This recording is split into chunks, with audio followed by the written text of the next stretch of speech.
Olá, boa tarde. Mais uma vez, seja muito bem-vindo. Nós estamos ao vivo. Agora são 15 horas e 20 minutos pontualmente pelo horário de Brasília. Eu sou o Kleber Werneck e a partir de agora você confere comigo o que é notícia no Brasil e no mundo nesta edição da tarde do Redação HIT.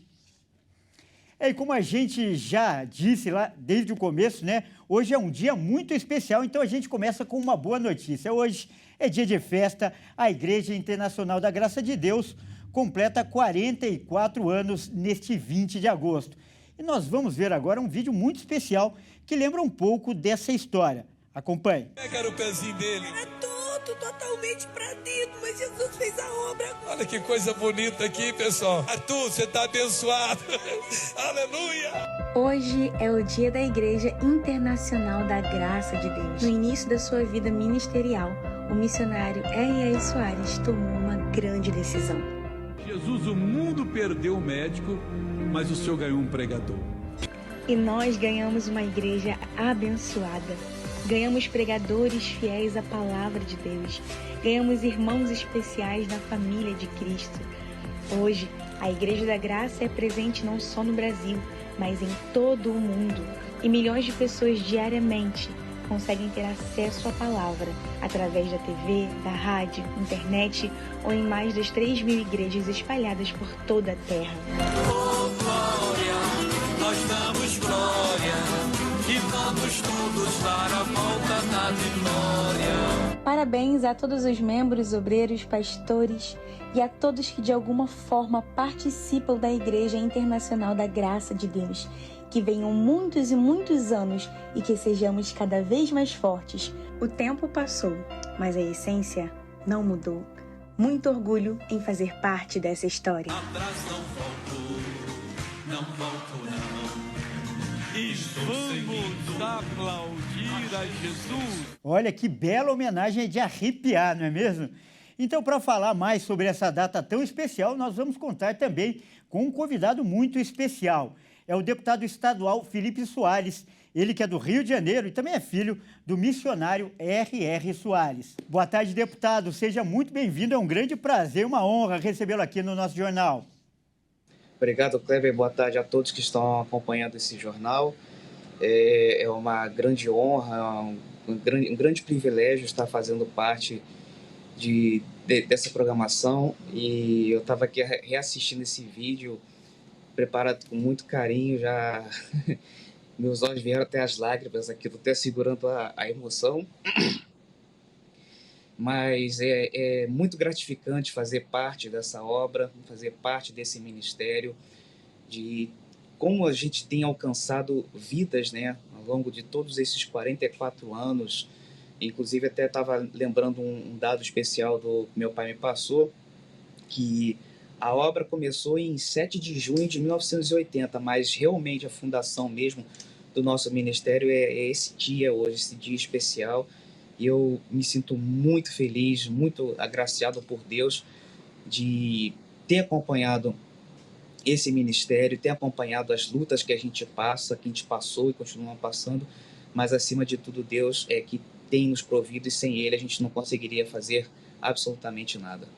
E você conhece essa história de perto, aliás, nasceu em meio a essa história.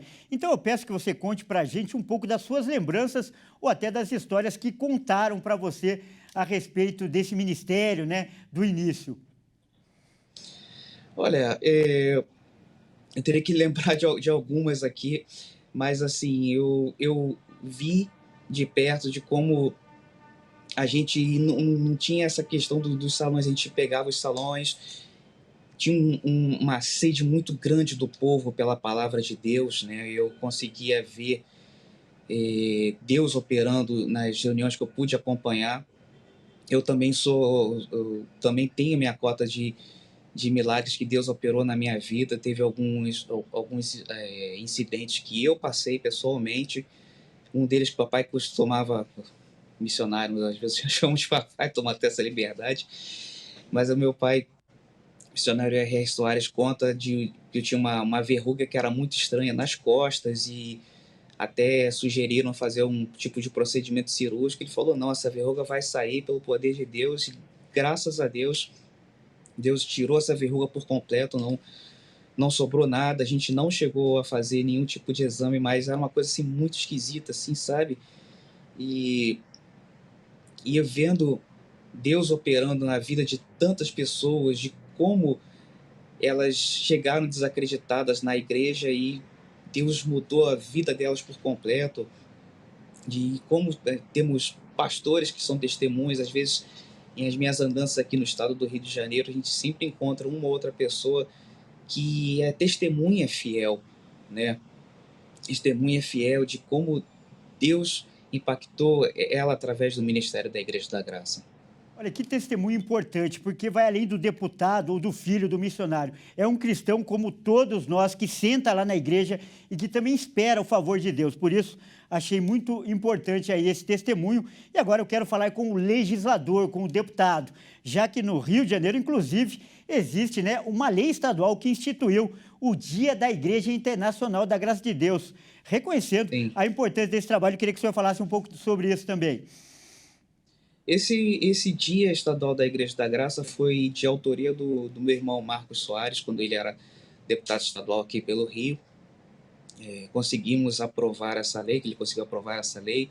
Fizemos uma sessão especial, já tem algum tempo, no antigo plenário da Casa, lá no Palácio Tiradentes.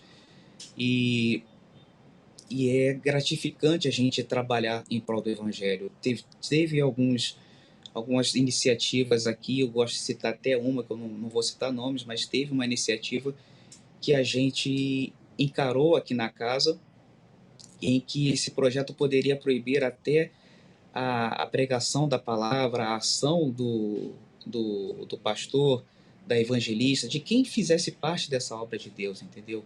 E era um projeto de lei que seria muito maléfico não só para a Igreja da Graça, como qualquer outra igreja evangélica, cristã, e conseguimos tirar esse projeto de lei. E eu dou graças a Deus, dou glória a Deus por essa vitória significativa, porque a liberdade religiosa ela é uma garantia constitucional e nós estamos aqui para continuar preservando essa garantia, continuarmos exercendo a voz daqueles que nos elegeram e de todas as outras pessoas que compartilham também dessa liberdade religiosa constitucional. E agora eu peço que você fale como gestor público. A palavra de Deus diz que a fé sem obras é morta. E o trabalho social da igreja tem sido muito relevante ao longo desses anos, inclusive suprindo, né, carências do próprio Estado. Então eu peço que você fale um pouco mais sobre isso, por favor. Sim, nós sabemos que o Estado ele assume responsabilidades variadas, né? Nós temos no próprio texto da Constituição Federal diversos direitos lá garantidos, mas na maioria das vezes esses direitos, embora garantidos, eles não conseguem ser exercidos, eles não conseguem ter o alcance do Estado. Então entra nessa seara as igrejas prestando auxílio, prestando uma ajuda muitas vezes sem a participação estatal, mas as igrejas estão lá exercendo um papel não só de levar a palavra de Deus, mas também de levar a dignidade humana para quem não pode ser alcançado pelas mãos do Estado.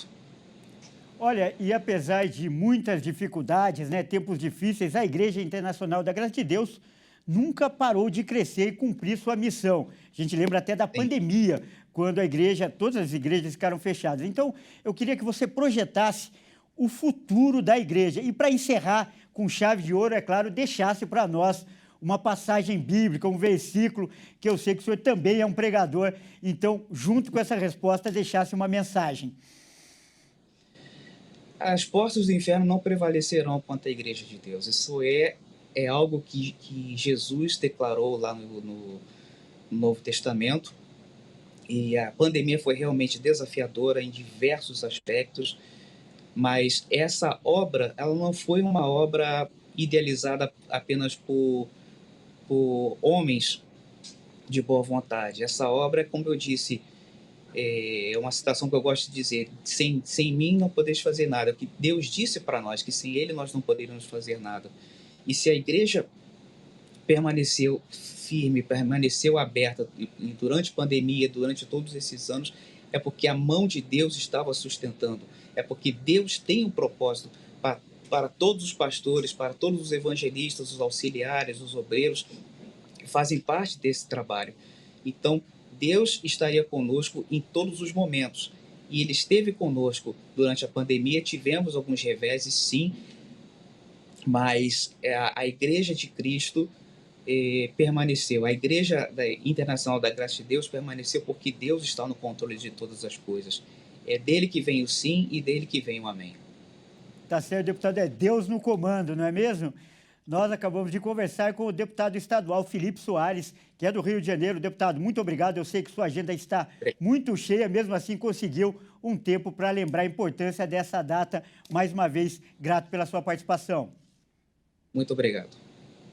É isso aí. Como a gente acabou de ver, né, no Rio de Janeiro tem até um dia estadual da Igreja Internacional da Graça de Deus. E é para lá que a gente vai agora para falar mais sobre esse assunto com o Anderson Nascimento. O Anderson vai aparecer aqui no telão. Boa tarde, Anderson. O Anderson, por favor. Aê, o Anderson apareceu para comemorar junto com a gente essa data, né, Anderson? Fala da importância aí da igreja aí no Rio de Janeiro, aliás, o lugar onde tudo começou. Boa tarde a todos que acompanham. É um dia de festa. São 44 anos da Igreja Internacional da Graça de Deus. E a gente hoje comemora esse dia graças à Lei número 4.235 de 2021 do deputado Marcos Soares. Ele que foi mencionado aí na entrevista com o deputado Felipe Soares. Na época, o deputado Marcos, ele era deputado estadual aqui pelo Rio de Janeiro e depois desse feito, né, o projeto de lei se tornou oficial, fazendo parte do calendário do Rio de Janeiro. O Dia Internacional, o Dia Nacional da Igreja Internacional da Graça de Deus. Kleber, tudo começou aqui mesmo, no Rio de Janeiro, em Duque de Caxias, uma cidade da Baixada Fluminense. Foi no espaço que hoje, né, é gravado, é marcado aí por grandes alegrias. Mas essa trajetória que começou lá atrás, em 1980, é uma superação atrás de superação. Só para a gente ter um conhecimento sobre esse feito, o Kleber, a Igreja da Graça hoje no Rio já conta com 329 unidades, templos que podem receber milhares de pessoas de segunda a segunda. No Brasil, nós já somos mais de 2.600 templos em todo o país. Cada estado tem seu representante estadual. E como aqui no Rio de Janeiro, a gente tem o pastor Michael, que é o pastor estadual da sede em Madureira. Agora, Kleber, tudo começou, como eu falei, em Duque de Caxias, mas teve um salto e aí foi para o Brasil inteiro, né? Como a gente viu aí. Hoje a sede nacional da Igreja da Graça é na Avenida São João 791, em São Paulo.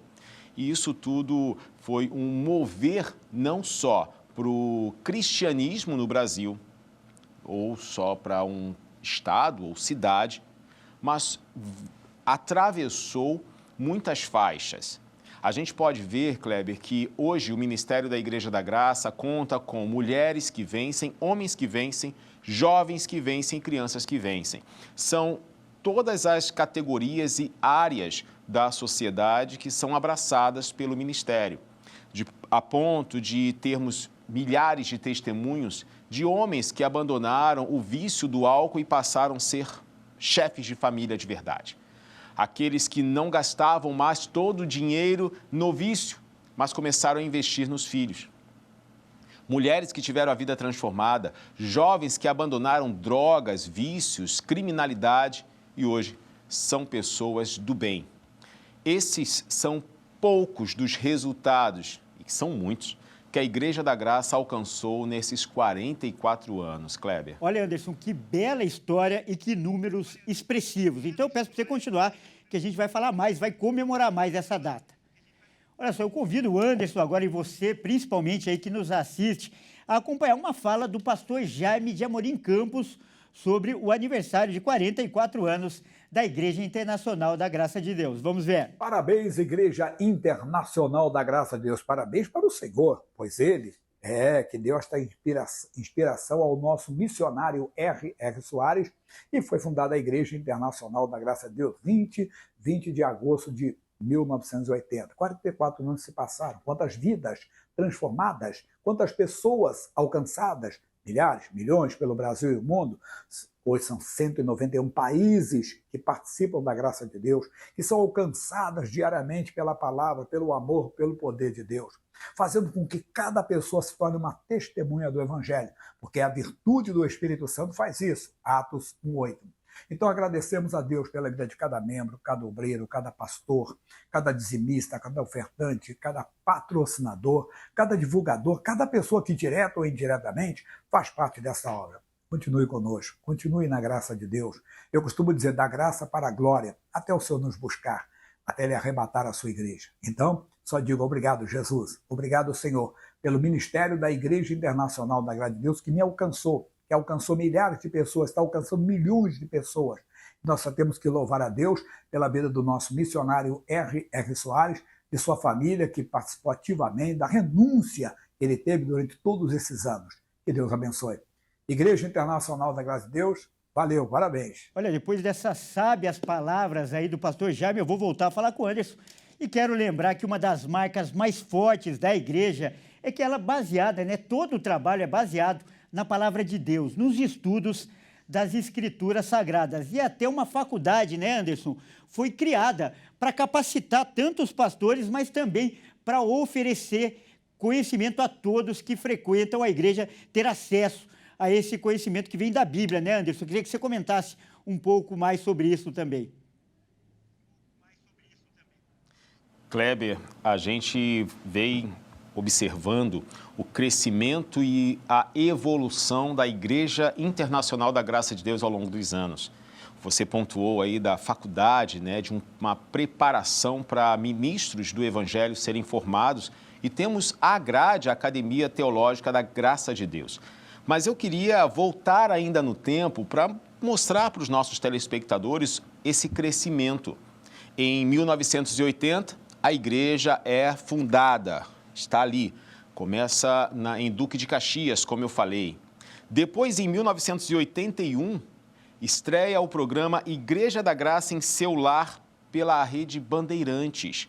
É a primeira vez que o missionário R.R. Soares entra no ar falando da palavra de Deus. E isso não para. Mas em 83, 3 anos depois da fundação da igreja, nós passamos a ter a Graça Editorial, com lançamentos de filmes, de livros, revistas, e revistas que são consideradas e marcadas até hoje, como a revista Show da Fé e a revista Graça Kids, para as crianças.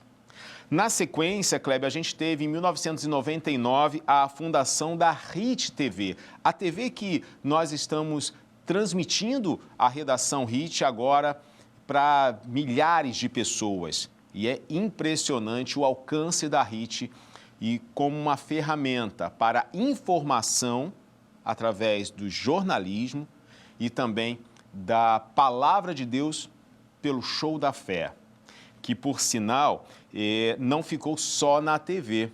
A gente também, em 2002, estreamos aí a nossa Rádio Relógio, a nossa Rádio Relógio que faz parte desse grupo, e são 18 transmissoras em todo o Brasil.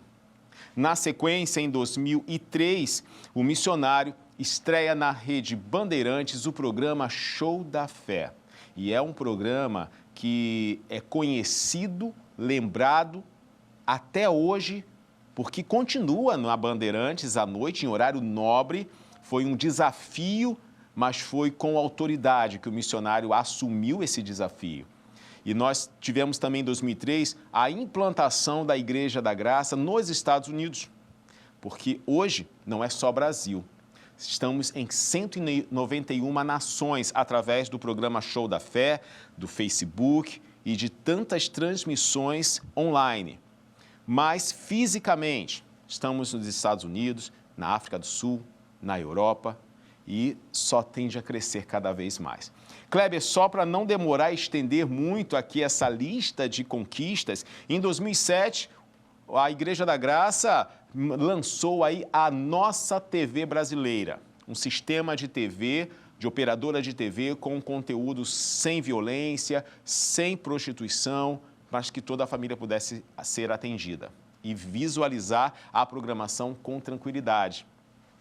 E em 2010, a igreja lança a Graça Filmes, que produz, que exibe, que distribui diversos filmes cristãos para toda a família. Kleber, a Igreja da Graça, ela vem fazendo um trabalho de transformação no Brasil.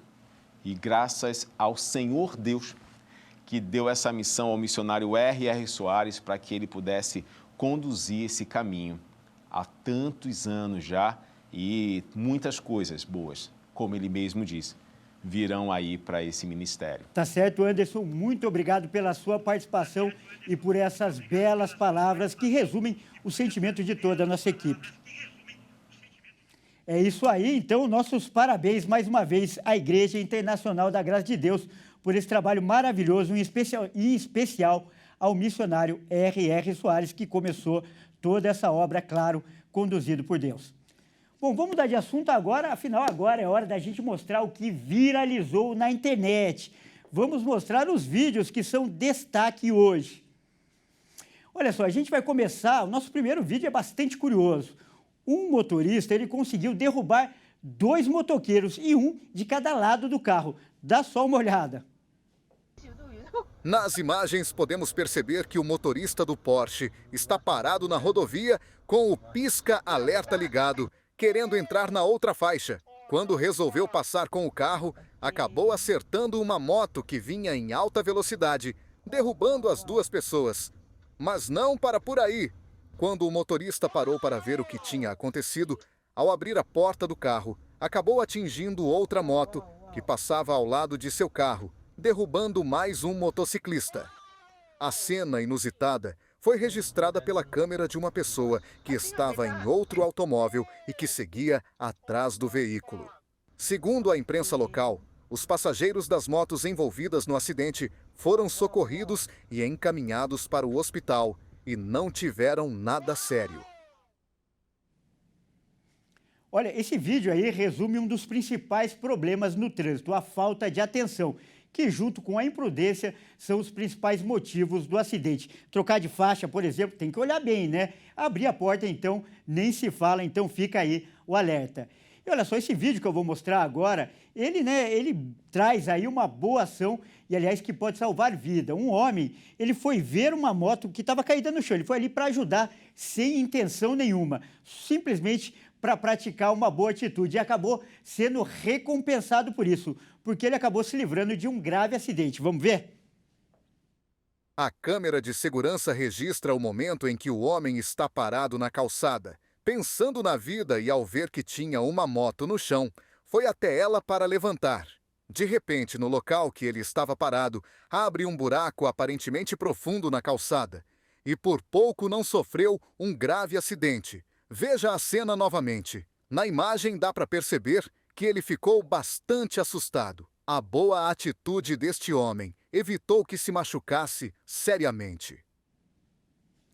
Olha, e esse vídeo curioso traz uma lição de vida muito importante. Quem faz o bem nunca perde. Pelo contrário, só tem a ganhar.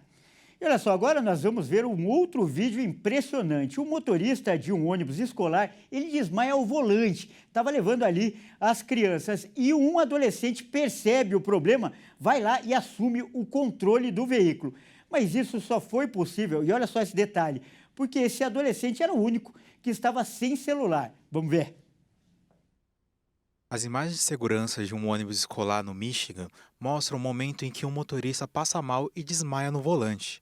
Um dos adolescentes no ônibus percebe a situação e assume o controle do ônibus, salvando mais de 60 crianças. Dylan Reeves, aluno do 7º ano, era o único adolescente no ônibus que não tinha celular. Por esse motivo, conseguiu perceber quando algo estranho começou a acontecer. Segundo entrevistas com outros alunos que estavam no ônibus, todos estavam distraídos com o celular e não perceberam quando o motorista desmaiou. Esse vídeo é a prova da importância de estar sempre atento ao seu redor e que sempre é bom desconectar um pouco do celular. Olha, esse adolescente realmente foi um herói muito corajoso. E para os pais, fica uma dica, né? Tem que dosar o uso de celular, seja qualquer a situação, tem hora, momento para tudo.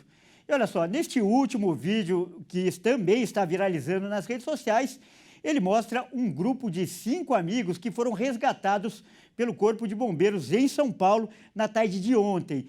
Esse grupo se perdeu em uma trilha e essa trilha era proibida lá em Paranapiacaba, que fica no ABC Paulista. Por sorte, ninguém se feriu. Vamos ver. Segundo a Polícia Militar do Estado de São Paulo, 4 vítimas do grupo estavam na região da mata, longe da trilha, e a 5ª pessoa estava na região das quedas d'água, sendo necessário a utilização do guincho elétrico para seu resgate. O helicóptero da PM ajudou na remoção de uma das vítimas, que estava debilitada devido à fome e ao frio. Em nota, a Secretaria de Segurança Pública revelou que as vítimas, 4 mulheres e 1 homem, haviam combinado de se encontrar com outro grupo que já estava na mata, num trecho conhecido como Cachoeira da Fumaça, e acabaram se perdendo. Uma das bombeiras que participou do resgate ressaltou que é proibido fazer trilhas nesta e que lá é conhecido por ter vários precipícios e ser de difícil acesso. As pessoas podem se perder facilmente, explicou. Todos os integrantes do grupo foram socorridos e conduzidos ao ponto de apoio.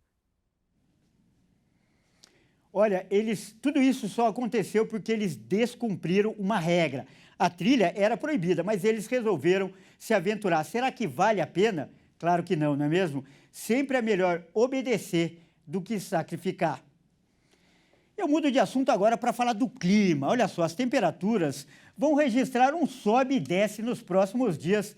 É a chamada gangorra do tempo. E ela sairá, né, da onda de calor e vai para uma nova frente fria até o fim de semana. Vamos ver. Após uma forte onda de frio que bateu recordes de temperaturas negativas no começo do mês, uma onda de calor que faz os termômetros baterem os 40 graus em algumas partes do país nestes dias, e a previsão é que o tempo mude novamente no fim da semana. Em Cuiabá, a situação é extrema. Os termômetros podem marcar 42 graus até a quinta-feira, superando o recorde de calor do ano, que foi de 41 graus no fim de semana. Outras capitais também enfrentam temperaturas elevadas. São Paulo pode registrar 32 graus, Belo Horizonte, 30 e Rio de Janeiro, 36 graus. As autoridades recomendam que a população tome precauções contra o calor intenso, como manter-se hidratado, evitar exposição ao sol nos horários mais quentes e ficar atento aos sinais de insolação e desidratação.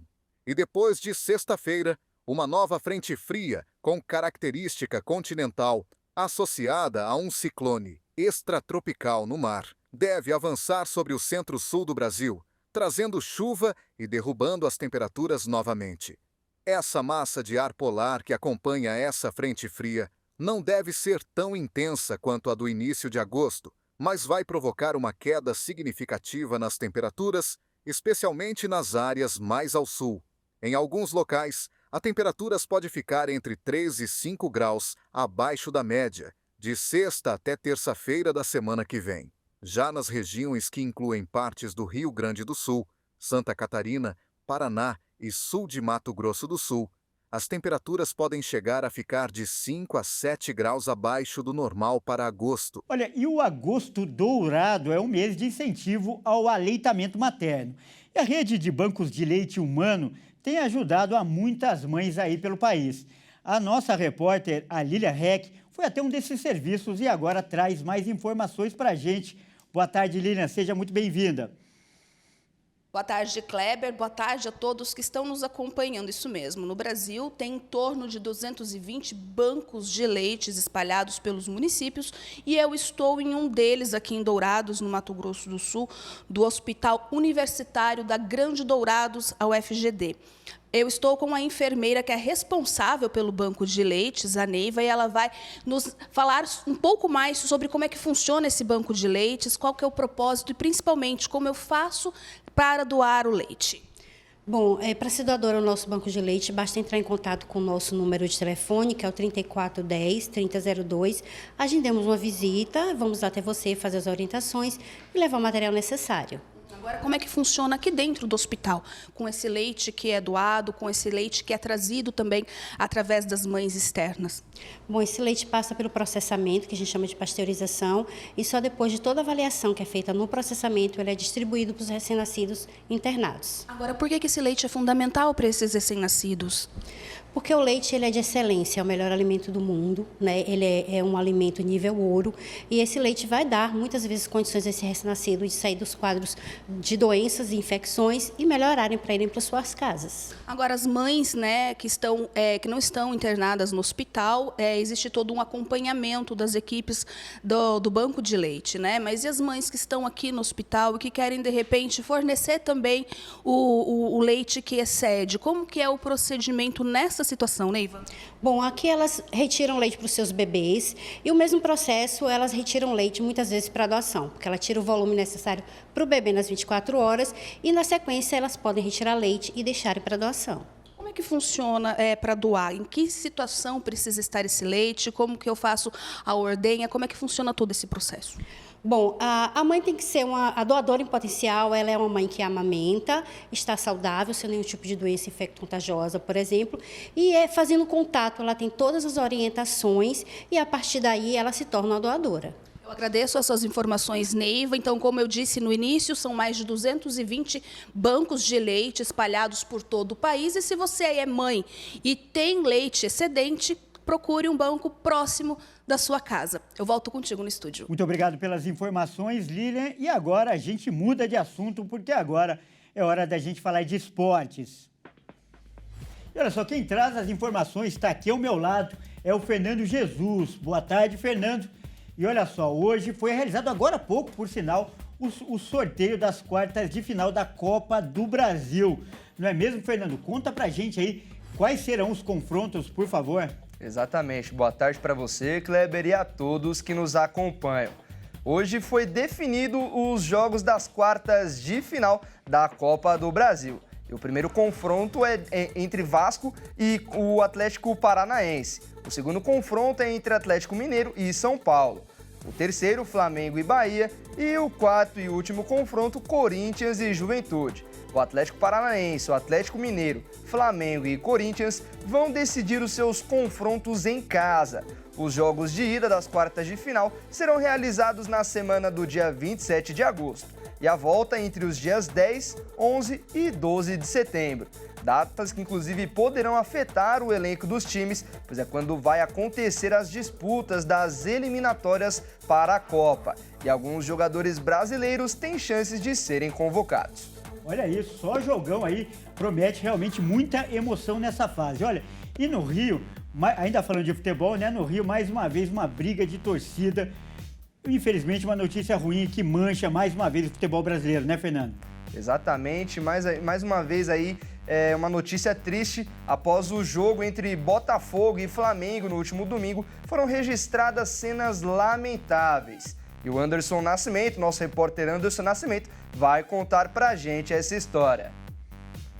Boa tarde, Anderson. Conta pra gente como aconteceu essa história. Estou aqui de volta, dessa vez para trazer essa lamentável notícia, né? Mais uma briga dentro dos estádios de futebol envolvendo jogos, partidas, dessa vez, como o Fernando falou, Botafogo e Flamengo.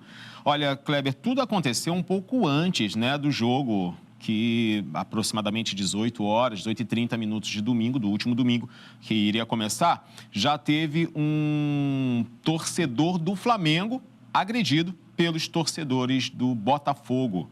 Olha, você pode ver nas imagens aí, as imagens de segurança, né, que foram captadas. É possível ver a vítima sendo agredida por 3 homens. Outros 3 torcedores acompanhavam o grupo no momento do ataque. Foi uma série de agressões com socos, pontapés, arrancaram a camisa do torcedor à força. A série de agressões aconteceu ao lado de 2 crianças que presenciaram toda a cena de violência. A Polícia Militar informou que policiais do Batalhão Especializado de Policiamento de Estádios, o BEP, e do Batalhão de Polícia de Choque atuaram nos redores do Engenhão.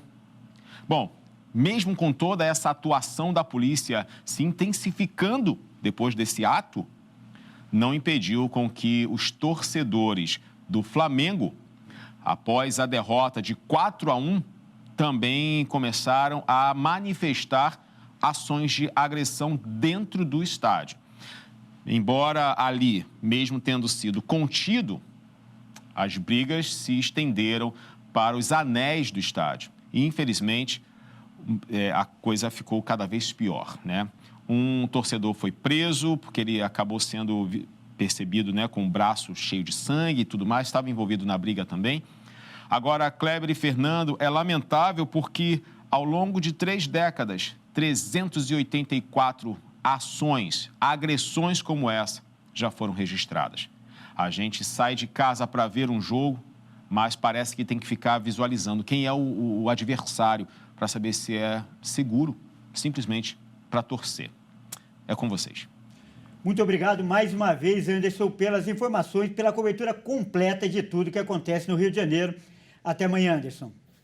E olha só, Fernando, lamentável mais uma vez aí a gente com um dia tão bom para o futebol brasileiro, um sorteio, expectativa de grandes jogos, mas essa notícia triste ao mesmo tempo, né?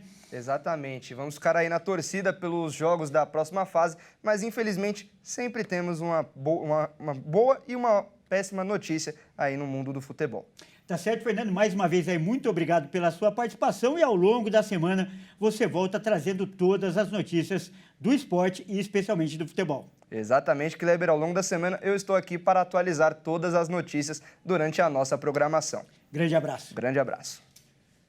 Bom, é isso aí. Essa edição fica por aqui. Eu agradeço demais pela sua companhia e você, agora que não é de São Paulo, né, não está na Rede TV, fique então com a sua programação local. Ótima tarde e até amanhã.